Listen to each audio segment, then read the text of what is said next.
What's up, guys? Welcome back to Let's Play Painkiller Hell Wars. So, after suffering a rather embarrassing display of Nightmare Mode, I decided that without allowing it to kick my ass any further, I would tone down the difficulty one notch to avoid further embarrassment and to actually get through this game successfully. Now, I realize that is a very uncool thing for me to do, especially with what a great start I had gotten off to, but that third level on Nightmare Mode that you only unlock by playing on the Nightmare Mode was completely ridiculous. I could still beat it, and I did record the completed version of it, but it was just so sloppy, and I just didn't feel right showing it. Not even just because of the difficulty level, it was more so the design of that particular level. Like, it was just inconvenient in every single way it could be. But anyway, we are in now the 4th level, playing on the difficulty beneath Nightmare, which I think is called Insomnia, something like that. I don't know. Either way, we don't really have a whole lot of ammo right now. We still have only one shotgun, so I'm trying to use the secondary fire and the painkiller here to do some damage to these guys without having to use up any ammo. And these are some, kind of like the previous level, there's some narrow hallways here, so I can't really do too much jumping around, but we're finally going to get a new weapon in this level. You would have gotten the same weapon in the previous level if you were playing it still on Nightmare. But yeah, I'm sorry if I had to tone down the difficulty like that. I'll try to be a little bit more hardcore with Hell and Damnation. But, maybe I won't be in such a hurry to record that one, we'll see. I might actually do Hell and Damnation on co-op as well if I can. Oh, that was really cool.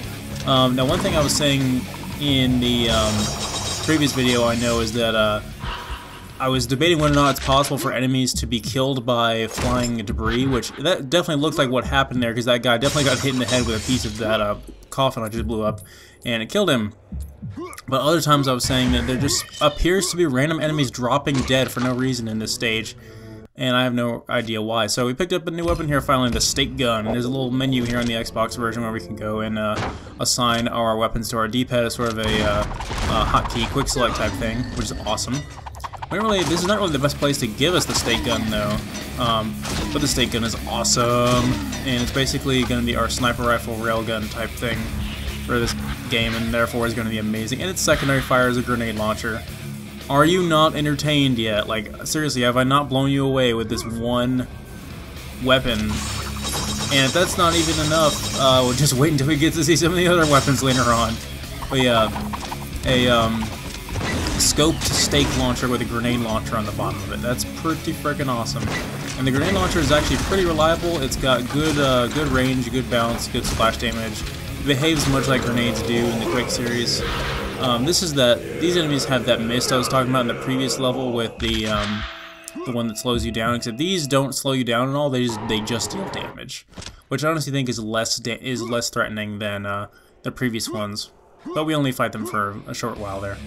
Time for a bit of a boss battle here, as we can see the health up there in the corner, or at the top of the screen rather. He seems to be going down pretty quickly just because we toned down the difficulty level down. Besides, these bosses are not really all that tough.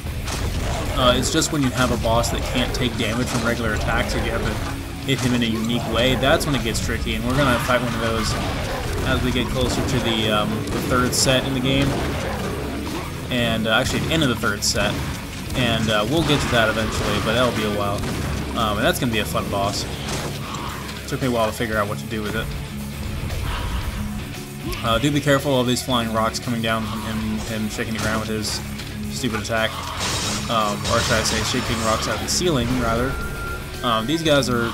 Again, a lot of these enemies are within the same stage or recycled from the previous level. Notice I'm using the term stage and level interchangeably, but you basically get what they mean based on the context. The levels within the levels within the stages within the stages within the levels within the stages.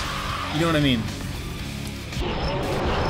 I realize now that I may be able to get enough souls to go on an utter murdering rampage on this thing with the super demon mode. Well, that was easy. I just made that boss look like a freaking joke with this thing. Oh, this is so much fun. I love this game. I really do. I love when you're in that mode, you get to see like the pieces of debris from the enemy corpses just flying everywhere, and it's awesome. This really is a great engine. Like, I really wish they would have used this for more games. I mean, this game is, I guess, has a cult following because like it has so many different special editions and re-releases and stuff on the PC. There's only one console version of it ever, and that's the one you're seeing right now. And of course, the inevitable release of Hell and Damnation coming out soon.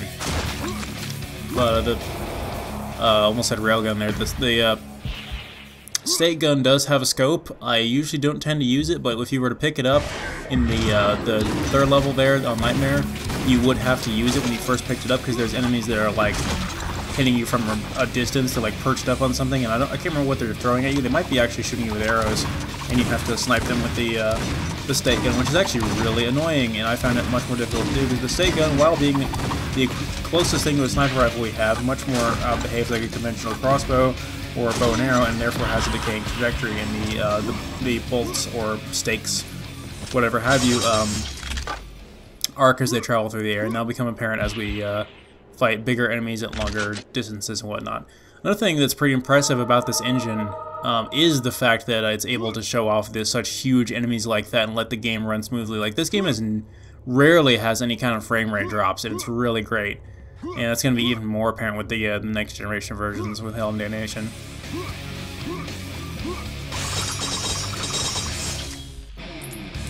I really like this level, though. I like the upper area here. This is still the point in the game where it's pretty easy. It won't really get all that challenging on this difficulty until we get to the next stage. And then you'll start, like I said, having enemies with guns. Now, of course, on any difficulty, those exploding barrels are still going to kill you ridiculously fast, so don't ever pull them up when you're right in front of them. Somehow recall having much more ammo than this the first time through the game. Maybe I'm just being even more trigger happy. Or I'm failing to hit things due to the nature of my recording setup.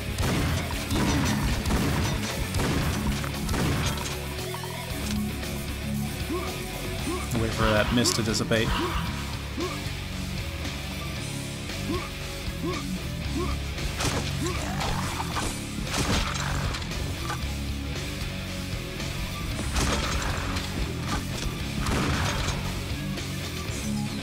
Those guys that are perched over there on those platforms are kind of like what I was talking about with the snipers, but not quite.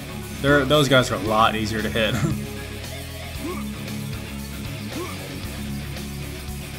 Yeah, those golden spheres like that are the ones that give you a lot of health, or more. Definitely, like I think it's like 25 health, which is a lot more than the souls do. But you can like pick them up if you're beneath 100.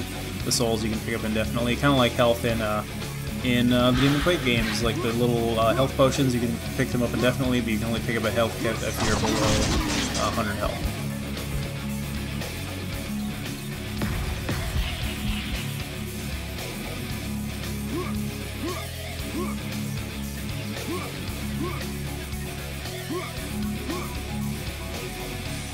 Thankfully, our quest arrow is telling us where to go here. Like I said, I know this seems like bad level design to just have the core objective. Look again, he just dropped dead for no reason. I swear that's what's happening there. There's like looks like there's a little secret stash of things over there that I could get, but I don't know how to get over there exactly.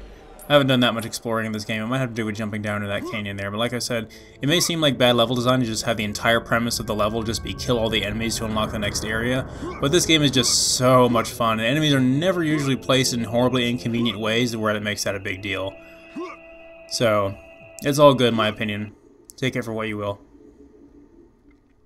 Loading screen? Loading screen. Any day now. Oh, what? You've got to be kidding me. Okay, I'll get back to you guys on this one. This might be a problem.